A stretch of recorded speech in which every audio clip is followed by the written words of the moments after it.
الآن يمكنكم المشاركة في مبادرة الأيام الرقمية تحت شعار انطلق بقوة مع جوجل، والتي يتناول فيها خبراء جوجل عناوين جديدة أسبوعيا مثل السحابيات، مهارات من جوجل، أندرويد، فلتر، ذكاء الآلة، فايربيس، ديزاين ثينكينج، مقسمة إلى دورات وورشات عمل يومية بالإضافة إلى مسابقات أسبوعية. شاهد الأيام الرقمية مباشرة على اليوتيوب وشارك رأيك وأسئلتك مع خبراء جوجل، واحصل على شهادة حضور في كل محاضرة تشترك فيها. هذا وأكثر من الأحد إلى الخميس ابتداء من الساعة 9 بتوقيت دبي عبر الرابط المبين youtube.com/gdgmena.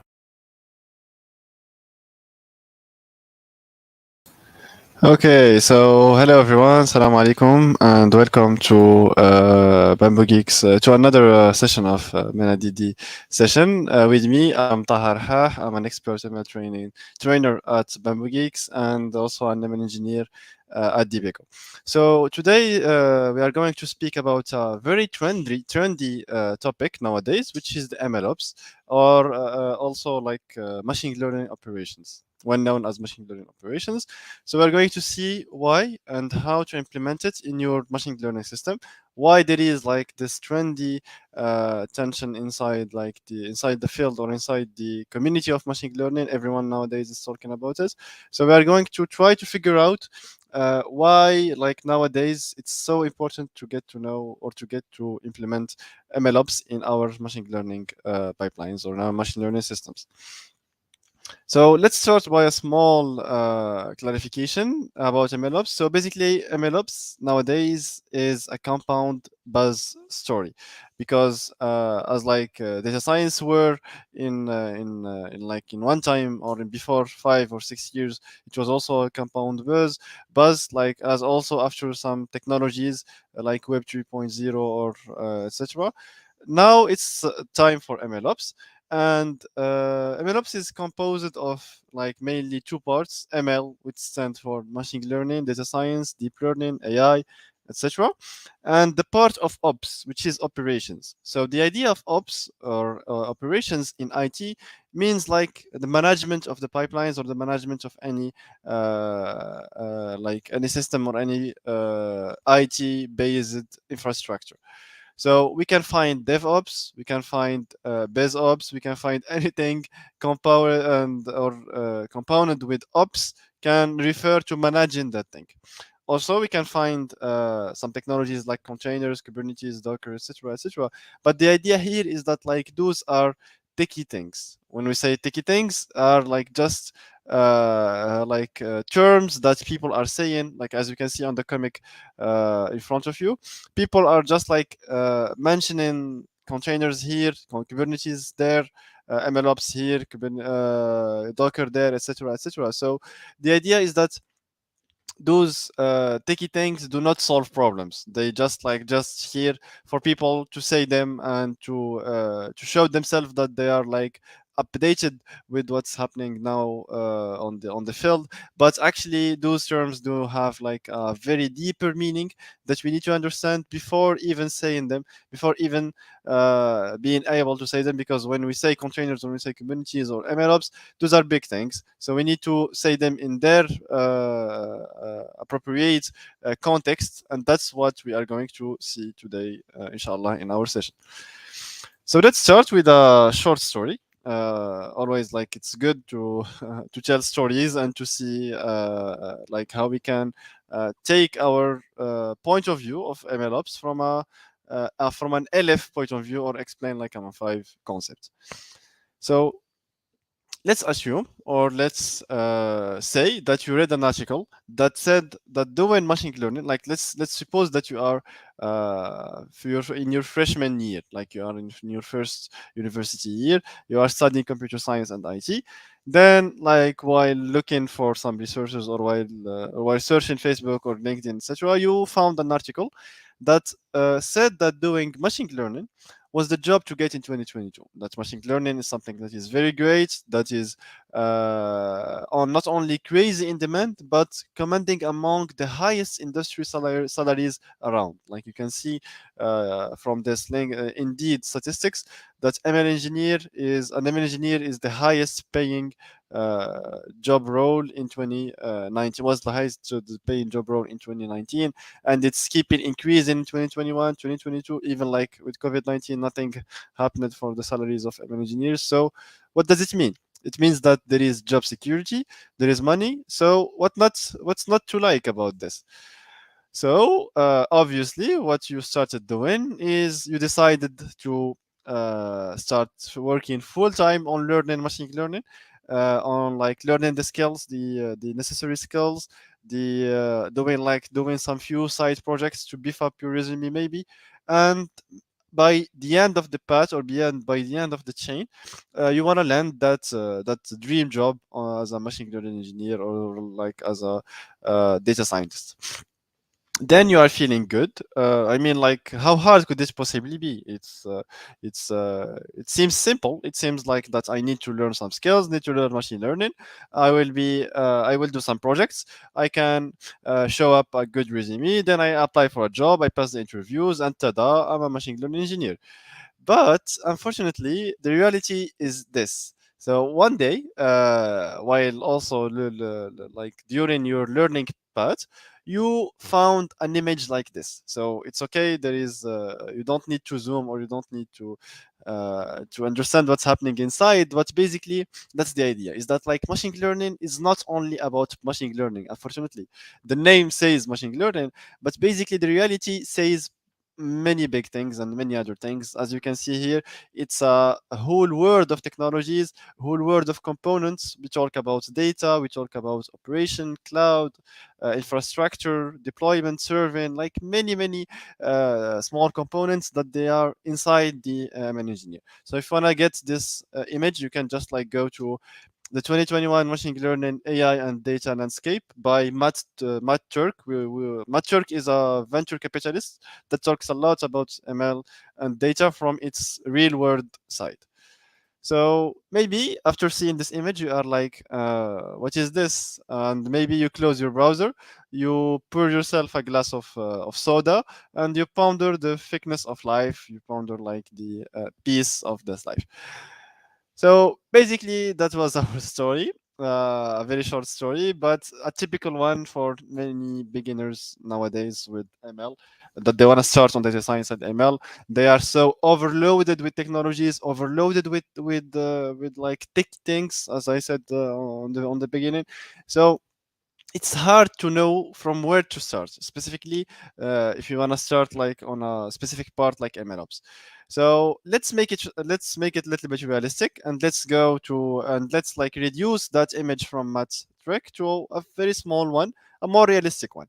So this one was taken from the famous course Full Stack Deep Learning by University of Berkeley, which I highly recommend guys to check it. It's a good one if you want to start with the machine learning. So basically here you can see that we have many components, but like we have three big components, which are data, training and evaluation, and we have deployment. Inside data, we have data warehousing, pre-processing, exploration, versioning, and labeling. Also in training, we have some frameworks that we know, like TensorFlow, PyTorch, etc. We have Git, we have Python, we have Google Colab, Cloud, Microsoft Azure, etc. Then in the deployment, we have like some monitoring solutions, some edge deployment solutions like TensorFlow, Lite, like TFX, etc., etc. So maybe you say that that's a lot of stuff to that's a lot of stuff to learn. Or maybe you are used to some of those technologies. Maybe you know TensorFlow, you know Google Colab, you know I don't know, you know Pandas, but what is Airflow? What is Databricks? What is weights and biases? What is Streamlit? What is Ray, etc., etc. So all of these technologies, like as a beginner, you can't know all of them. So maybe you feel a bit discouraged, and like you feel demotivated about like getting into your dream job, which is like landing position of ML or position of AI. So maybe after a hard day of reviewing many course materials about those technologies, checking the documentations, etc. You decide that you need some inspirational pick me up from experts, which I highly recommend.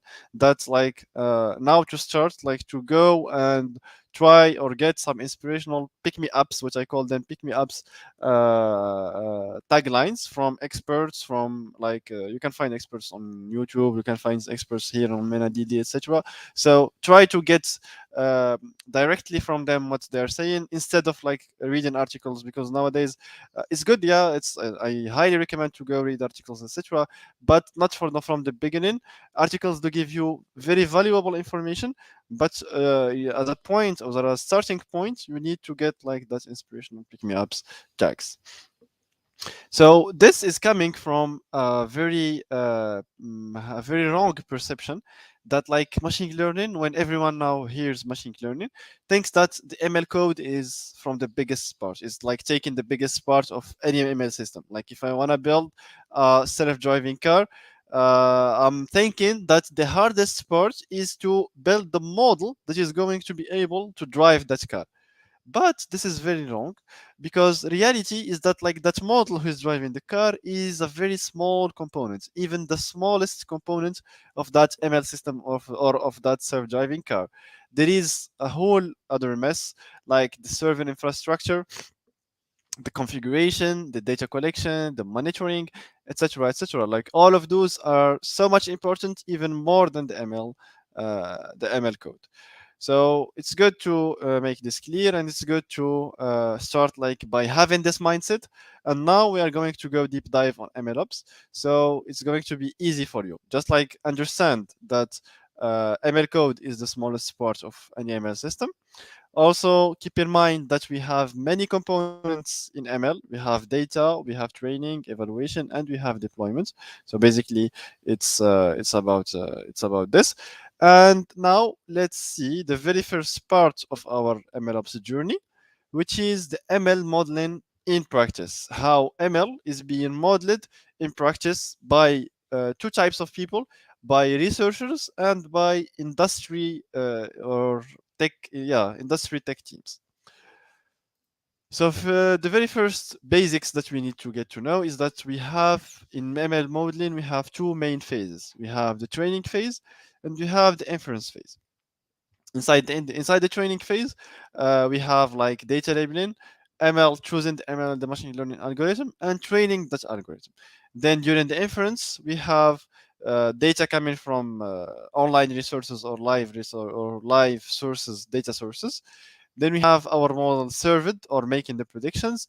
Then outputting us some predicted outputs to be able to process them by other systems.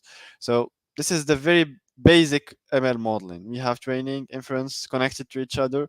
We do labeling, we do training, and then we do serving and inference. So what researchers or how researchers do ML nowadays in practice, they are doing it accordingly to this the architecture or to this schema. So basically, they are manually making experiments or doing experiment steps, because as you all know, guys, that ML is all about experiments. So researchers do experiments or manage experiments manually. So they manually prepare data, they manually train the model and evaluate it, then they manually close the feedback loop. Like they, based on the evaluation, they go back and change the model, change the parameters, what we call hyperparameter fine tuning. Also, they do take data from like offline data, from local data also, and they do some EDA, some exploited data analysis manually. Also, there is no automated process in all of this. So they are just like, think of them as separate notebooks. Like you all know, guys, notebooks now. So think about, we have a notebook for data preparation, another one for training, another one for evaluation, but those notebooks are separated. There is no connection, or there is no pipeline, no streaming between those notebooks. So after training the model, researchers do like give us our H5 file, our PTH file, etc., like any, depending on the extension that they were using. They give us the model, and they either publish a research paper, or they publish a research report, or they publish a PhD thesis. So that's the typical or the most common research ML pipeline. Now, what also industry teams did and still doing, unfortunately, is that like they are doing exactly the same thing as researchers. Is the parts what we call nowadays data science. Then they are bringing IT guys to do the deployment of this, because like even before talking about deployments, we need to talk about a statistic that is saying that more than 90% of ML research now do not make it into production, do not make it into deployments.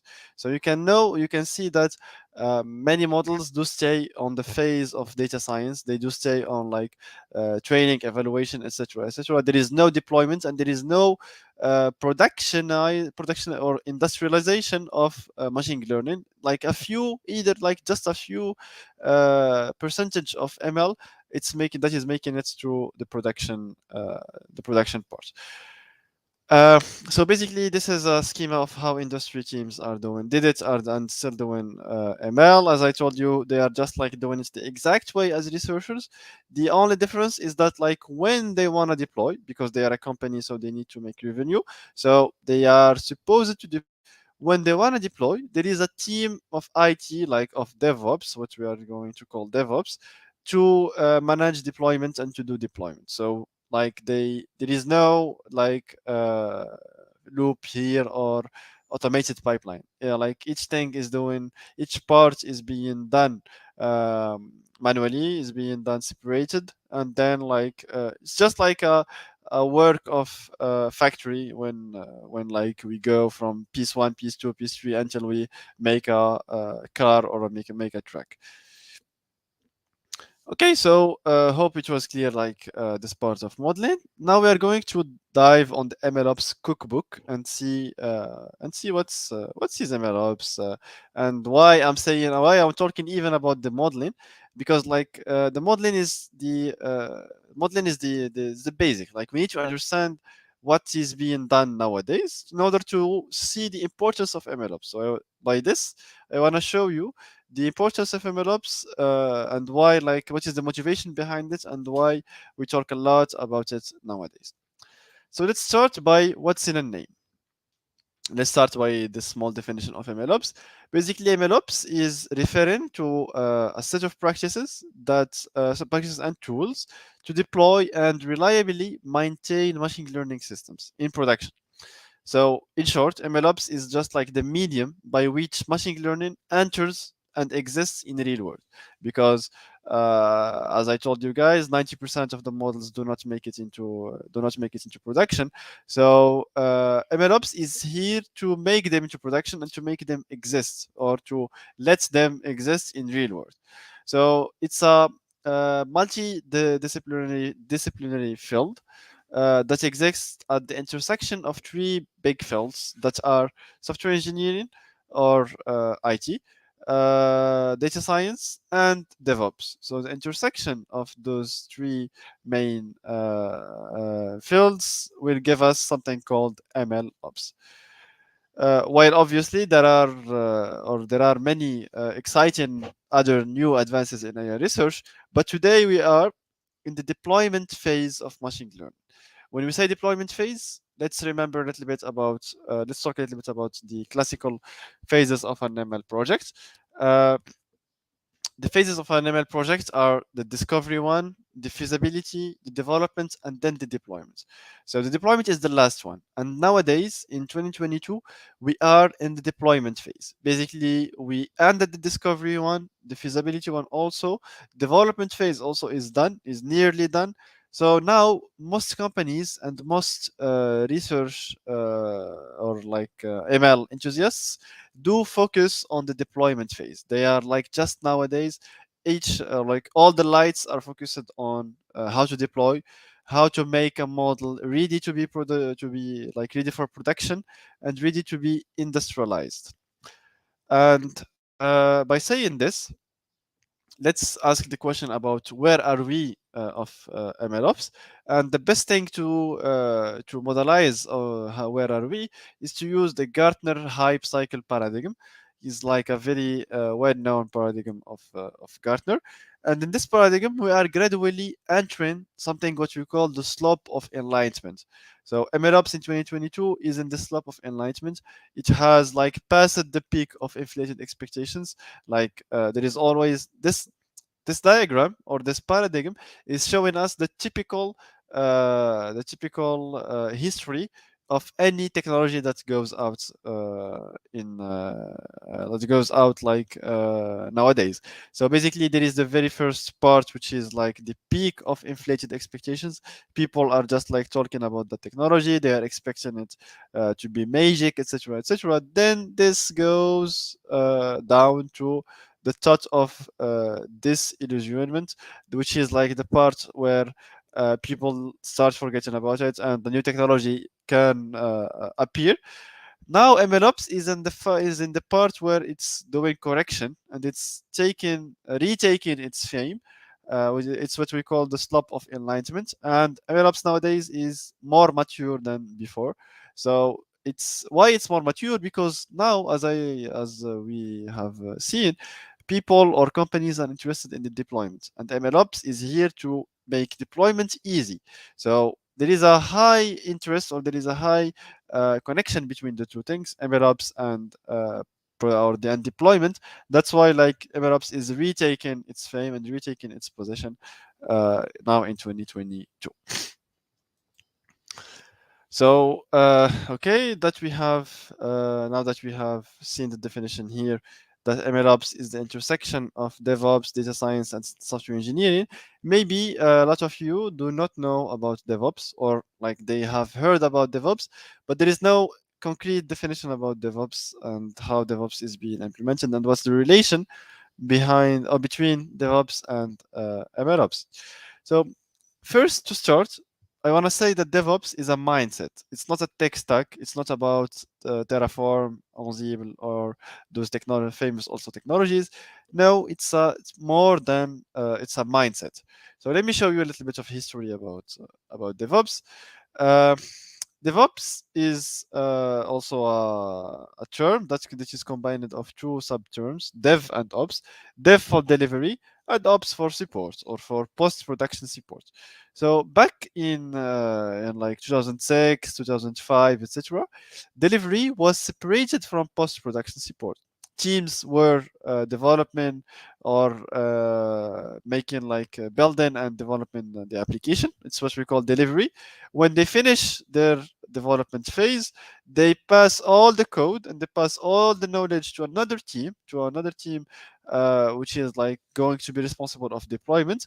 Then that team of deployment, after deploying, is going to pass the same thing to another team, which is what we call post-production support. This team is going to be responsible of monitoring, of maintaining, and assuring the availability and the scalability of the application. And if something bad happened, or if there is something that is not going well, we need to go over along the pipeline and like get back to the very first part of the pipeline, which is the delivery team.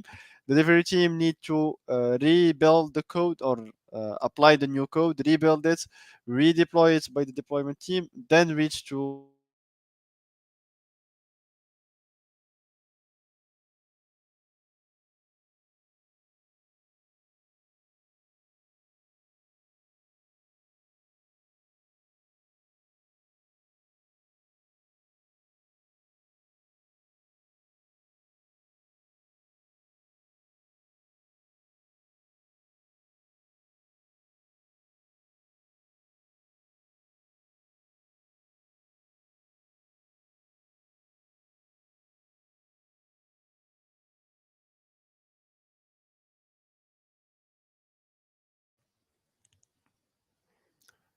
Okay, so I think I lost connection.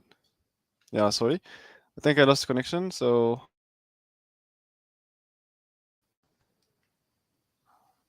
can you hear me now?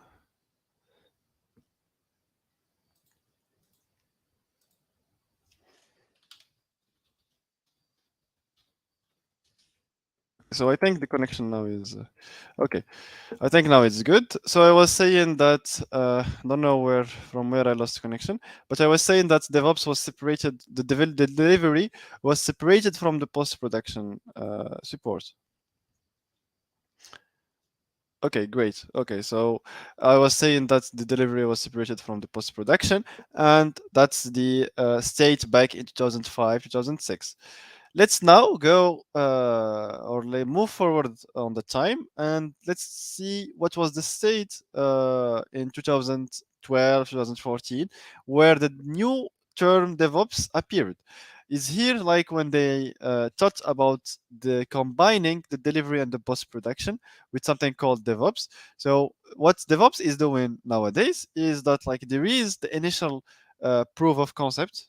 Like we make an MVP, we make a proof of concept, we deliver this proof of concept, and here where it comes the job of the DevOps team. Like after taking the delivery from the POC team, they start like there is one team that is going to deploy, to create the infrastructure, to monitor the deployment, and to make changes. So now we don't have like a loop that we need always to go back to the delivery team.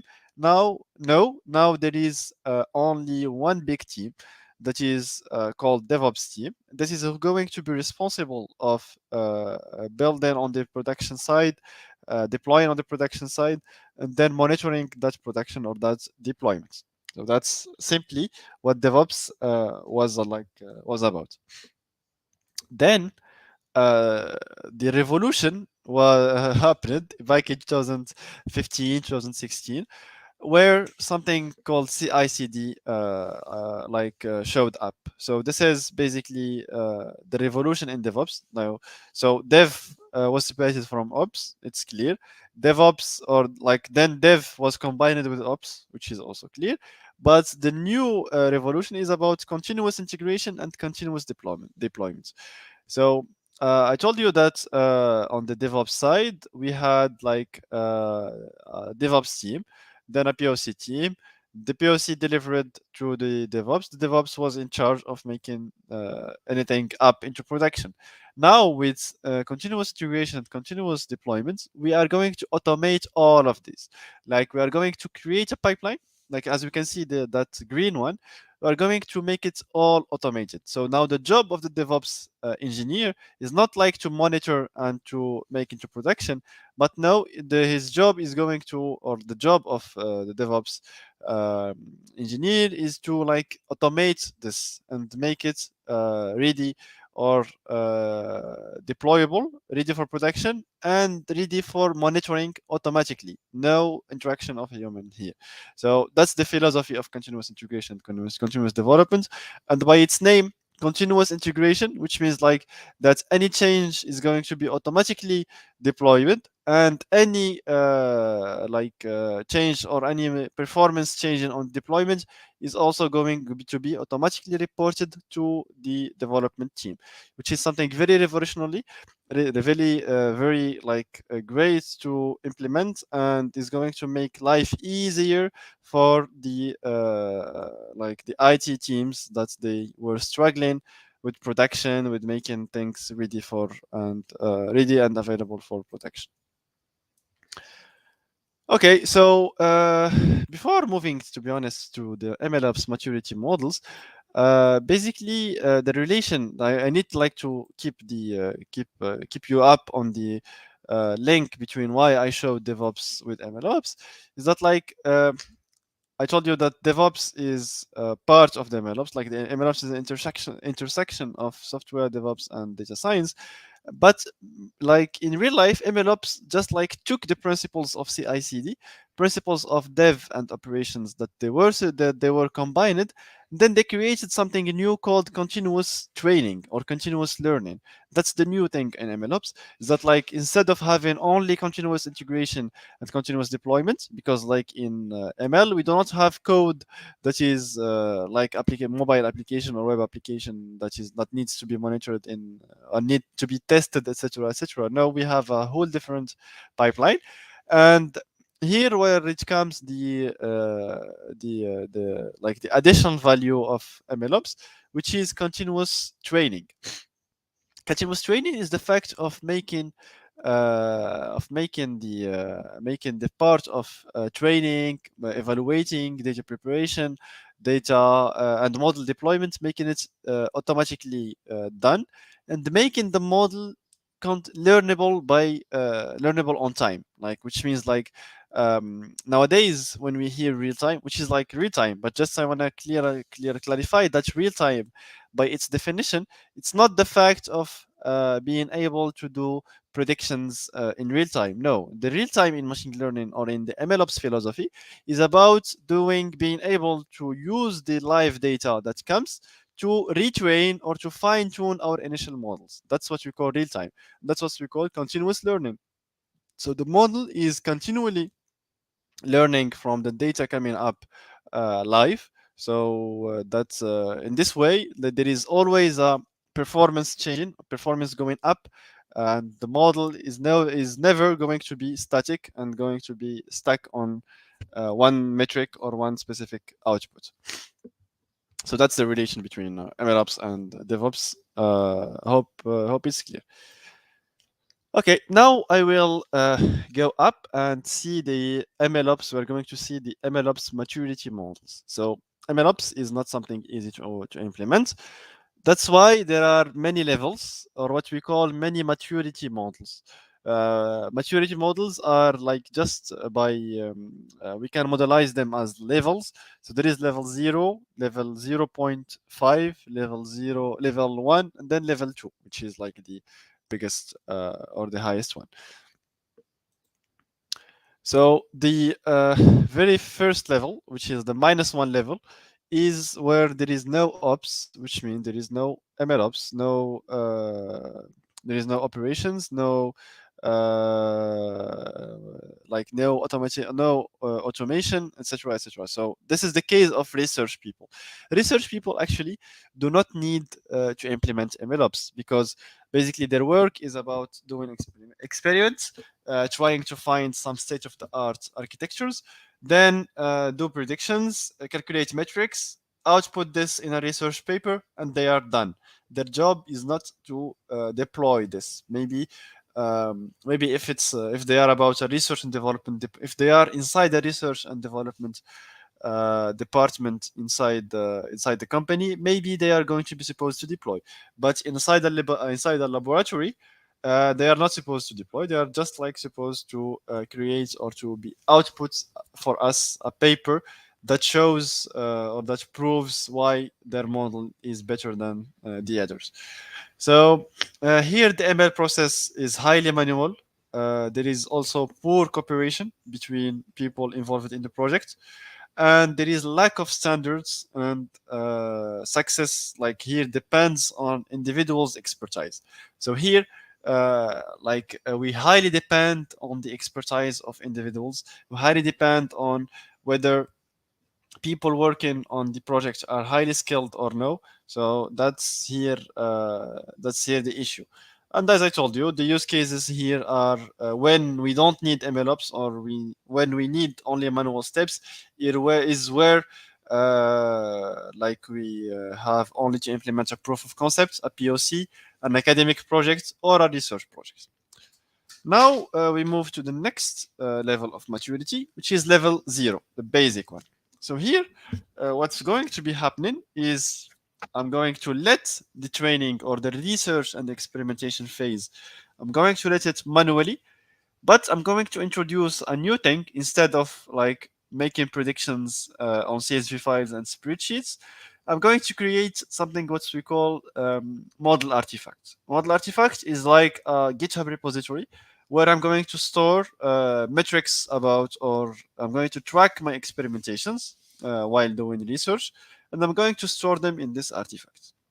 This way, the ops team or the operations team is going to be involved, and he's going to take that model from the artifact or from the repository, and they are going to try to deploy that model based on their own expertise another time, and develop also an online prediction API, and we are ready to expect live data sources and to expect like new things coming from the real world.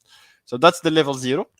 And what are the characteristics of this level is that ML training is still most often manual. There is no automation another time.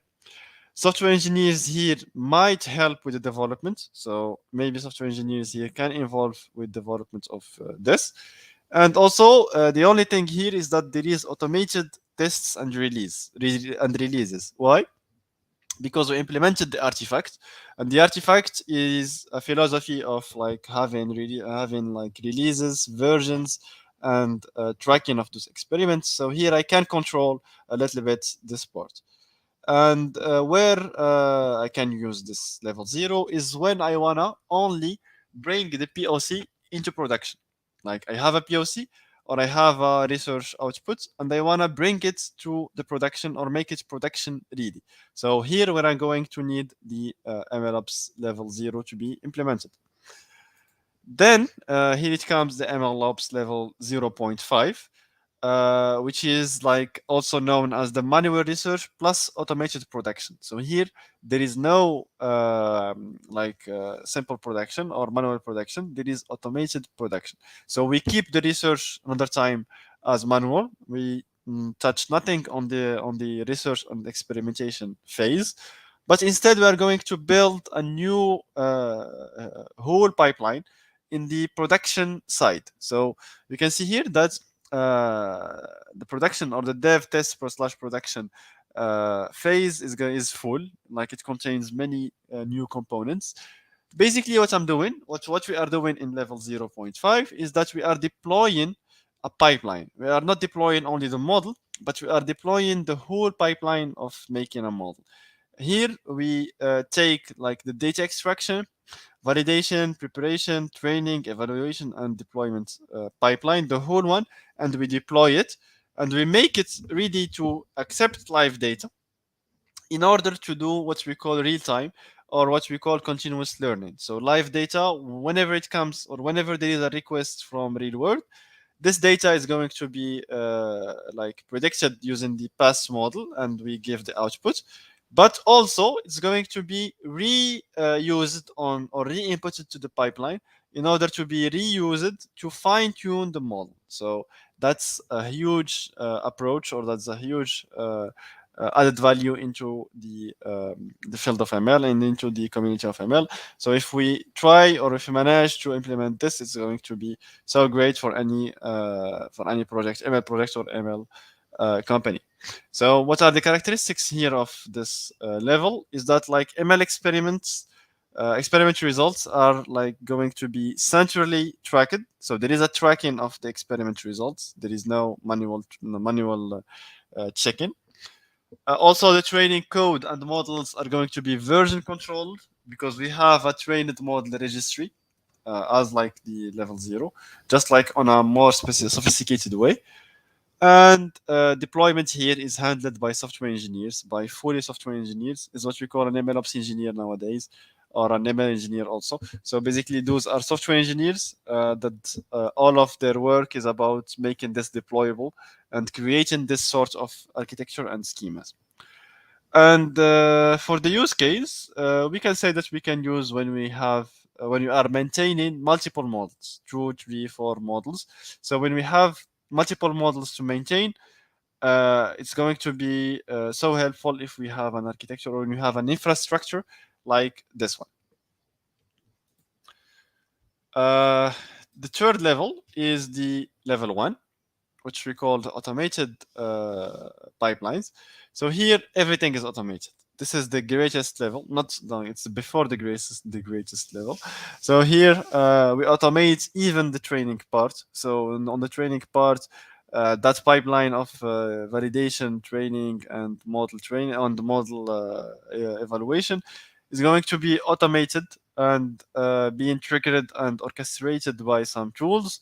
So in this way, there is no like the only thing where humans are going to be interacting here is the phase of model analysis. So that feedback loop of when the model is going to give us some predictions, we are going to make evaluations, and I need to interact as he or to be involved as a researcher or as a ML engineer to change the model training parameters, etc., to have or to be able to get new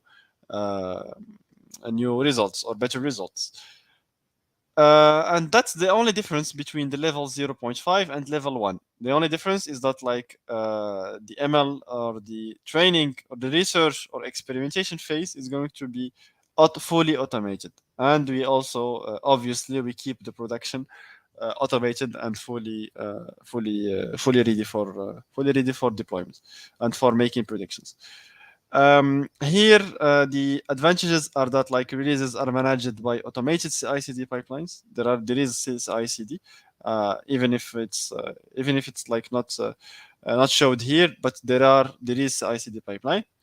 Also here we are closing the cooperation between data and software engineers. So the cooperation here is going to be fully automated, and the performance of the deployment model is going to be monitored, A/B tested, and everything is going to be business critical or business ready and business friendly when we talk about companies and we talk about startups working on ML.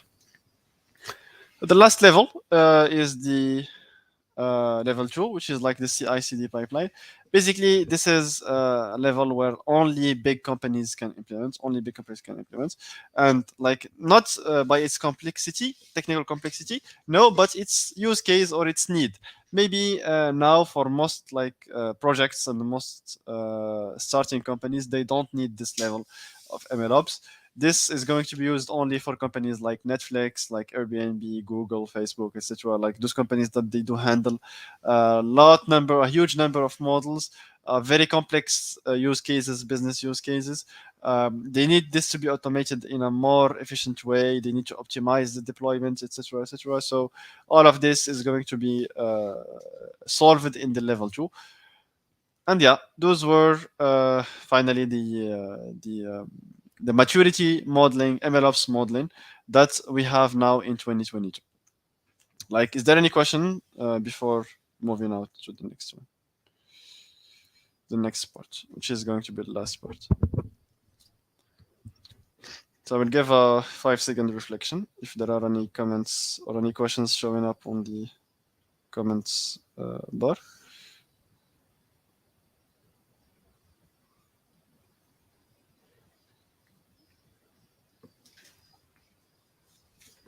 Okay, so let's move on now to the last part of our presentation, which is going to be now only talking about the state of MLOps now, which is, I can say that MLOps now is a huge mess, and you are going to be deducting this from this picture. So this picture is showing us that MLOps is in a wild state today, with like tooling landscape offering more rare breeds than an Amazonian rainforest. So basically, there are plenty, or we can say thousands of tools. They offer MLOps. They do offer even like the management of the whole pipeline of MLOps, or they offer some small parts of MLOps. So personally, I liken MLOps today, like to the state of modern web development, where basically new tools are coming on the market all the time, and there are about 300 different combination of frameworks that you can use to build a simple Hello World web app. It's the same thing for MLOps nowadays. So for web app or for web development, you can either use MERN stack, which says for MongoDB, React, Express, and Node, etc. Or you can use Vue.js, you can use Angular, you can use MySQL, etc. So there are 300 different combinations of frameworks. And to give an example, like most practitioners or most like intermediate levels would agree that monitoring the models is going in production is a crucial part of maintaining a robust and a performant architecture. However, when you get around to picking a provider that is going to do monitoring for you, a tool, we can find, like, just like on the ear, I can name 6 different options. Like we can have Fiddler, Arise, YLabs, Gantry, Archer, etc., etc. Like there are many different options for only one thing. And we haven't even like mentioned the pure data monitoring tools, like they're being done on Java or Scala or something like this.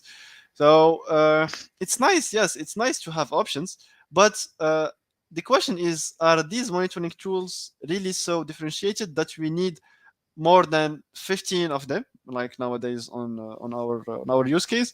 Or is it even like, even when you select one monitoring tool, you still have to know what metrics to track, how and when, what is going to be the frequency, and how this is like highly context dependent. So this further begs the question: is the market for monitoring really so big that these all are billion-dollar companies that they do make those tools? So at least for me, with monitoring, there is like generally agreement about what exact part of the machine learning life cycle these companies are trying to own. So they are trying to focus on one part of the ML machine learning life cycle, which is the monitoring, which is good. But other parts of the stack are also maybe for them not as crisply understood and accepted. And here where it comes the ML at reasonable scale thing. So here, what I want to show is that, like, maybe there is a common impression that machine learning sophistication among companies and enterprises is incredibly advanced. But to be honest, and based on many articles that I have read and many experts that I have spoken to, like, the reality of ML maturation among enterprises is far from to be that sophisticated, and like that would be like we would be led to believe, based on what they market to, that they are doing like something very highly sophisticated. But the reality is that the tooling and the funding landscape making us make. But the truth is that like there are only a handful of super sophisticated AI first enterprises. We can cite Google, Uber, Amazon, Netflix, etc., etc. Like they are making in place machine learning in place to handle their petabytes of data, because their use cases are making it hard. So they need to have highly sophisticated ML. So although most of other companies don't have that scale of data, and they don't have like those types of ML requirements, so the very first AI enterprises end up defining the narrative of tooling and standards. And when those AI first enterprises do define this, they make it like maybe harder for the smaller companies to follow up and to be able to create that or to be able to create only a small POC. That's why we can have this type of pictures showing us that we have many tools. Those tools are just like the result of the need of something very simple, the need of something that is going to be user friendly, developer friendly, because even developers need developer friendly tools. That's why, like, you can see this type of we can see nowadays this type of pictures. Okay, so that's being said, MLOps is learning from DevOps, is going to be always learning from DevOps. And the adoption of DevOps practices in enterprises like has been a multi-decade long transformation. It's not something new. It's something very old. And for a long time, prior even to the introduction of DevOps, teams operated as only separate entities. But now with DevOps, with MLOps, teams are collaborating very well. And Google was among the first organizations to recognize this, and they introduced something what we call now site reliability engineer, which is a position that is only being held. It was introduced by Google in 2003, and it's only being held by companies that they do have this, they do share the same philosophy of DevOps, of collaboration, of like mixing between the development and the operation, or between the ML and the operations. Yeah, so we can like if DevOps is an interesting case study for understanding MLOps, obviously, but for some number of reasons. So basically, DevOps underscores the long period of transformation required for enterprise adoption, because now MLOps is something new, but companies need to learn from the transformation that DevOps took for enterprises to be implemented and to be on its state now. So that's a thing to learn from DevOps. Also, it shows that how the movement is comprised of both tooling advances as well as shifts in cultural mindsets. We all like struggle with this shift of cultural mindsets inside organizations. So both here must march forward hand in hand in order to be able to move forward on the community of ML and the community of IT, etc. Also, DevOps highlights the emerging needs for practitioners with cross-functional skills and expertise. So here, like, there is no more like expertise in one specific field or one specific thing. We need cross-functional skilled people that they are going to be maintaining this philosophy and continue on it. Okay, so what or where to look forward after understanding MLOps? Maybe you need to see how to close the loop in your machine learning systems, which is like something that is very interesting. When I say closing the loop, it means that like that feedback loop that goes up from the model output or from the model predictions and goes back until the model or the data wrangling and the model training. Also, you can explore some declarative systems for machine learning, which are like also a trendy part of machine learning nowadays. Also, real-time machine learning, as I mentioned, real-time is not about making real-time predictions, but it's about making continuous learning. Also, better data management. Data management is also can be part of MLOps, because we need like to understand that always garbage in, garbage out. So better data management, better ML modeling. And last but not least, merging business insight tooling with data science and machine learning workflows, because mostly business people and management people do not get it directly from machine learning and data science people, so they don't cross their workflows, and which is something that needs to be now thought about and needs to be implemented in order to be able to get that MLOps state not as messy as it is nowadays. Okay, so basically we have reached the end of the session. Those are some references if you want to check. You are going to find them on the chat. Feel free to check like some of them, specifically the GitHub repository, where there is a great course about MLOps. If you want to follow it, it's free and it's great. Then there is also the MLOps community, where like they hold many conferences and they hold many workshops about MLOps. So if you're interested and you find MLOps interesting, it's going to be a good follow-up. I don't know if there are any questions. Oh, hello, Adam. Okay, so if there are any questions, guys, please feel free to type them on the chat or to reach out to me on Twitter as Rahah, or to reach out on email on taha@bamboogeeks.com. So Yasser is asking, any MLOps roadmap? Okay, good question. I have shared like in one of the resources, like in this repository of Data Talks Club, they are showing a good MLOps roadmap, which is like I find that it's great and it's easy for people that they want to start. But from my opinion, if you want to start in MLOps, start with understanding those architectures.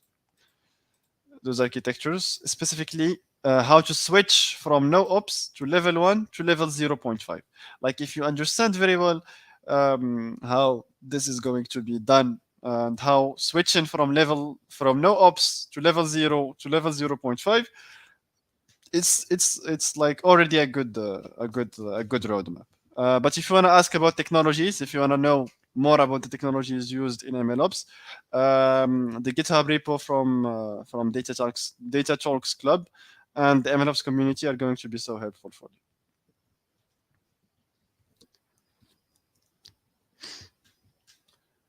Okay, so thank you, Meta. Thank you, Maha. Thank you, Adam, also. Thank you for following with me today.